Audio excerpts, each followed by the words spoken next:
Hello everyone, hope आप अच्छे होंगे और आप बेहतर तरीके से अपने एग्ज़ाम की तैयारी कर रहे होंगे। और अब अभी आप परेशान हैं कि जो सीजीएल में जो शुरू से और जो अभी तक जितनी भी शिफ्ट हुई हैं, जो भी 2-3 दिन में पेपर हुए हैं, अब में उनमें क्या क्या चेंजेस देखने को मिले। तो ये वीडियो आपके लिए ही है। इस वीडियो में हम पूरा ब्रेक डाउन करेंगे हर एक सब्जेक्ट का, हर एक उस टॉपिक का जहाँ से आपको कन्फ्यूजन है, जहाँ से आपका डाउट है कि वहाँ से क्वेश्चन आ रहे हैं या नहीं।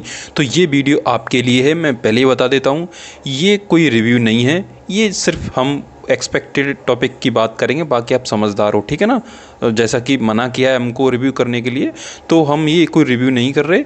सिर्फ ये एक जो आपका एक्सपेक्टेड टॉपिक है उसकी बात करेंगे, जो आपको देख के जाना चाहिए, आपके लिए बिल्कुल ज़रूरी है। बाकी तो आप समझदार हैं कि आपके लिए क्या ज़रूरी है क्या नहीं, आप पक्का इसको अच्छे से समझेंगे, ठीक है। तो कुछ बातें बताई नहीं जाती, समझी भी जाती हैं, ठीक है ना। तो इस वीडियो में हम मैथ की बात करेंगे, रीजनिंग की बात करेंगे, इंग्लिश की बात करेंगे, जीके, करंट, कंप्यूटर, जो भी है आपके जहाँ जहाँ से आपको डाउट है, वहाँ से आपके क्वेश्चंस आ रहे हैं नहीं, तो वो सब कुछ बात करेंगे कंप्लीट। जो भी स्टूडेंट्स से जिनसे बात हुई, जिन्होंने मैसेज किए, जिन्होंने बताया कि वहाँ से क्वेश्चन आ रहे हैं ऐसे करके, तो हम वो सारी बात करने वाले हैं। तो आप होप तैयार होंगे, एक्साइटेड होंगे। तो बिना टाइम वेस्ट किए शुरू करते हैं, ठीक है। और सबसे बड़ी बात है, वीडियो को बड़े ध्यान से देखना है, ठीक है ना। तो आप तैयार हैं, ठीक है, चलते हैं। सबसे पहले हम मैथ की ही बात करेंगे, ठीक है। मैथ की बात करते हैं। तो मैथ में आपको जो भी डाउट आ रहा है वो सारी बात करते हैं, ठीक है ना। मैथ में क्या, देखो जो मैसेज आया, जो बताया स्टूडेंट्स ने, जो मैथ एक्सपेक्टेड ही आ रही है, लेकिन जीके जीएस में करंट अफेयर ज़्यादा आ रही है। 2018 के क्वेश्चंस भी थे, यानी कुल मिला के जो टीसीएस में जो पहले क्वेश्चंस पूछे जाते थे वो ओल्ड टाइम में जो 2-3 साल पुराने कहीं से भी क्वेश्चन डाल दिए, करंट कम स्टैटिक ज़्यादा, वो ऐसे करके कुछ ऐसा ही देखने को मिल रहा है। लेकिन हाँ, ये बात करते हैं मैथ की, तो मैथ यानी आपकी टीसीएस लेवल पे आ रही है, तो आप बिल्कुल टीसीएस लेवल के हिसाब से तैयार करके जाएँ, ठीक है ना। और ये भी बताया कि शिफ्ट में इवन ट्रिग्नोमेट्री अलजेब्रा से एक भी क्वेश्चन नहीं आया, मतलब एडवांस से कम अर्थमेटिक अभी भी उसका ही बोलबाला है। मैथ वाज इजी, मतलब जितने भी देखने को मिला है मैथ इजी था। और क्वेश्चन जो थोड़े लेंदी आ रहे हैं तो वो छूट गए, 2-3 से 4 क्वेश्चन, यानी ड्यूरेबल क्वेश्चन जो थे आपके, आप फिर भी 20 से 21 क्वेश्चन ड्यूरेबल हैं, आप वो कर सकते हैं। तो टीसीएस टाइप पे ही आपका मैथ आ रहा है, तो आपको एकदम परेशान नहीं होना है। मैथ को उसी तरीके से तैयार करना है जैसे आप पहले तैयार कर रहे थे। तो मैथ में आपको जो डाउट था, होप आपका वो डाउट एकदम क्लियर हुआ होगा। मैथ को लेके आपको बिल्कुल भी कन्फ्यूजन नहीं रखनी है दिमाग में। मैथ में पहले भी बता चुका हूँ कैसा आ रहा था, और इस वीडियो में भी बता रहा हूँ, मैथ अभी तक ऐसा ही देखने को मिला है। यानी जो पहले स्टार्टिंग में सिलेक्शन फेज में इन्होंने जो ग्रेजुएशन लेवल पे 1-2 जो कुछ शिफ्ट थी उनमें इन्होंने गड़बड़ी की थी, तो इन्होंने नए नए टॉपिक डाल दिए थे, प्रोबेबिलिटी, स्टैटिक्स, जहाँ से टीचर्स नहीं पूछता था। लेकिन अब क्या किया है इसने, दोबारा से सीजीएल में वो ही देखने को मिल रहा है जो टीचर्स वाला पैटर्न था। तो मैथ के लिए आपको बिल्कुल भी परेशान होने की ज़रूरत नहीं है। मैथ के लिए आप टीचर्स तरीके से ही तैयार कर सकते हैं, ठीक है। और भाई बात करते हैं रीजनिंग की। रीजनिंग जो है इजी आ रही है, और इनपुट आउटपुट का एक क्वेश्चन था, यानी वो मोस्टली इजी है। 25 में से तुम 23-24 तो क्वेश्चन आराम से कर लोगे, ड्यूरेबल क्वेश्चंस हैं, इतने तो करके ही आ जाओगे। रीजनिंग में कोई दिक्कत नहीं है। जितनों से भी बात हुई सभी ने यही बताया, एक दो क्वेश्चन आ जाता तो उसके लिए आपको परेशान नहीं होना है। और ये इनपुट आउटपुट से मतलब ये नहीं है कि अब आ गया तो आपको भी करके जाना है। तो मोस्टली आप रीजनिंग कर लोगे, टीसीएस टाइप पर ही आ रही है। किसी 1-2 शिफ्ट में आ जाने से, 1-2 क्वेश्चन से तुमको परेशान नहीं होना है कि आप नहीं उसी के पीछे भागना है, उसी को तैयार करना है, ऐसा नहीं करना है। आपने जो प्रिपरेशन की है, रीजनिंग को जिस तरीके से तैयार किया है, बिल्कुल उसी तरीके से आपको रीजनिंग को अभी भी तैयार करना है, ठीक है। और हम वो भी बताएंगे वीडियो में आगे कि आप किस तरीके से अपना टाइम मैनेजमेंट करेंगे, क्योंकि मोस्टली स्टूडेंट को टाइम मैनेजमेंट की दिक्कत पड़ी है। तो अब बात करते हैं आपकी इंग्लिश की। तो इंग्लिश में आपके 1 वर्ड क्वेश्चन ऐसे करके, मतलब वो भी क्वेश्चंस देखने को मिल रहे हैं 1 वर्ड वगैरह, और सिनोनिम, एंटोनिम्स भी हैं आपके। ईडियम आया था जो बताया स्टूडेंट ने, वो इस तरीके से था कुछ, आप देख लें। तो ये एक्सपेक्टेड क्वेश्चन ही है, ठीक है ना, इस तरीके से। और पैसेज आ रहे हैं भाई, और पैसेज था एक अच्छा वाला जिसकी रीडिंग अच्छी है वो कर लेगा। PQRS से 2 से 3 क्वेश्चन थे। ग्रामर इजी आ रही है, मतलब ग्रामर में दिक्कत नहीं आ रही। जो प्रॉब्लम आ रही है आपको, जो मतलब ग्रामेटिकल क्वेश्चन आप कर लोगे, जो आपकी रीडिंग स्किल है जैसे पैसेज वगैरह, वो अगर आपकी रीडिंग स्किल अच्छी है तो पैसेज वगैरह भी आप अच्छे से टैकल कर लोगे। पैसेज वगैरह थोड़ा लेंथी वगैरह ऐसे करके बताया जा रहा है, यानी इंग्लिश में कुछ क्वेश्चन हैं जो लेंथी हैं, जो थोड़ा टाइम टेकिंग हो सकते हैं।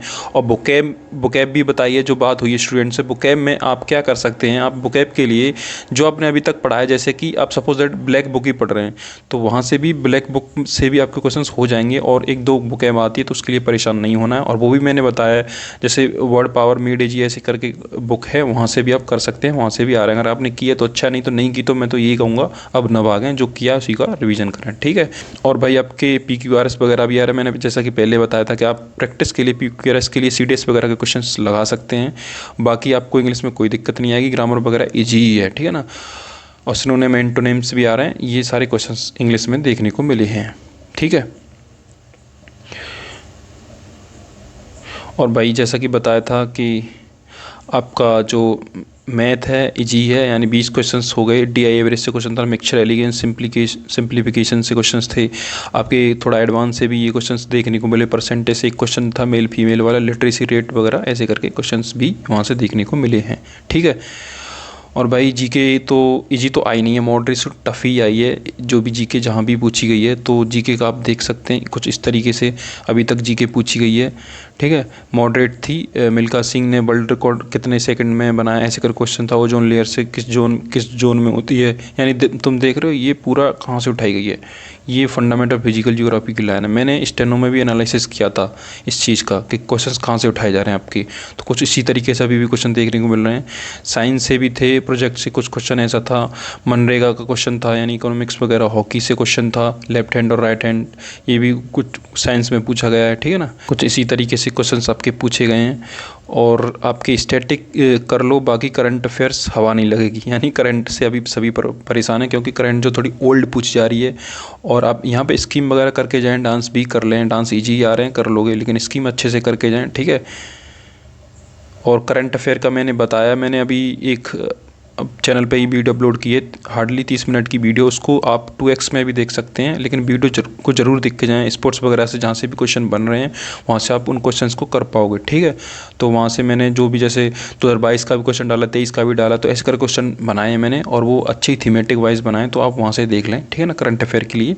क्योंकि अगर आपने अभी तक नहीं पढ़ी है या रिवीजन नहीं किया, तो वहाँ से आपका रिवीजन हो जाएगा, और हो सकता है ऑप्शन में आए तो आप उसे टिक भी कर दो, ठीक है। तो जैसा कि ओवरऑल बात करें तो रीजनिंग एकदम हलवाई आ रही है, कुछ भी आउट नहीं आ रहा है वहाँ से। जैसा कि आपको सिलेक्शन पोस्ट और स्टेनो में मिला था, ऐसा कुछ नहीं है, सब TCS पैटर्न पर ही है। और आपकी GS की बात करें, वो वही आपकी अनएक्सपेक्टेड पॉलिटी से क्वेश्चंस देखने को मिले हैं कुछ, यानी जो अभी तक पॉलिटी वगैरह आप करते थे, फंडामेंटल स्केड्यूल्स वगैरह, तो उसी पर नहीं ध्यान देना। कुछ जैसे कि आपकी लोकल लेवल गवर्नमेंट होती है, पार्लियामेंट, प्रेसिडेंट, वहाँ से भी करके जाएँ, तो मैं बता रहा हूँ एक्सपेक्टेड में, ठीक है ना। तो आप समझदार हैं बाकी, तो वहाँ से आप ज़रूर करके जाएँ पॉलिटी में।